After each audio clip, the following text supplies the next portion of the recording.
Ocho.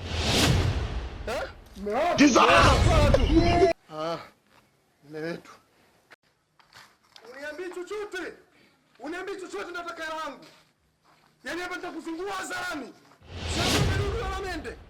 Afu mimi nzao kwa taarifa yako matatizo mimi nimezoea. Yaani mimi matatizo ya kula fana na matatizo yanayonifuata mimi nimezoea. Nipe langu. Haya na mwezi wangu. Mimi sikuwa na pesa yako. Nilikuwa namsubiri tu mama wangu arudi nikumalizie. Mumeo nani? Mumeo nani? Mumeo nani? Mumeo sifaa tu kama fala nyingine. Mume wako ndo nani? Mimi ndo mumeo. Mama wangu malizana naye. Sasa mimi mafaa.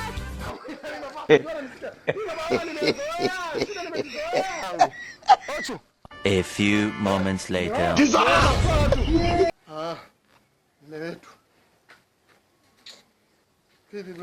Mume wangu ananidai zile kelele zote ulizosikia na kutukana. Niko ndani nasikia.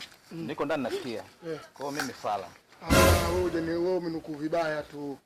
Yaani kuna muda upepo unapovuma unakuwa mtu unasikia tofauti. Pale nilikuwa najitukana tu mimi mwenyewe.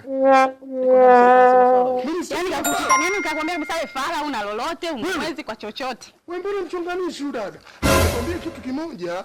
Umeona ubraza? Ana chembe ya Kisomali. Au sio mwanangu Ana tattoo kashatembea nchi nyingi. Au sio mwanangu Kwa hiyo wewe cha msingi inabidi umzalie mmezako. Wewe dokta au? Mpigia nani hapatikani?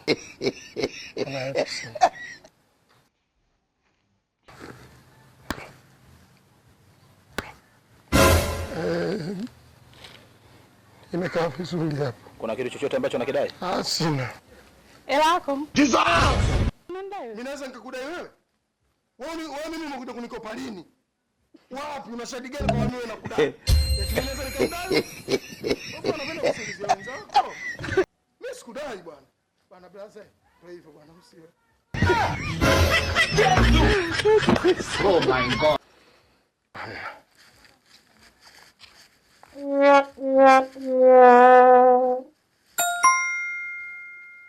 Oya blaza, wewe fala kama fala wengine. Alafu sisi people tutakutana tu.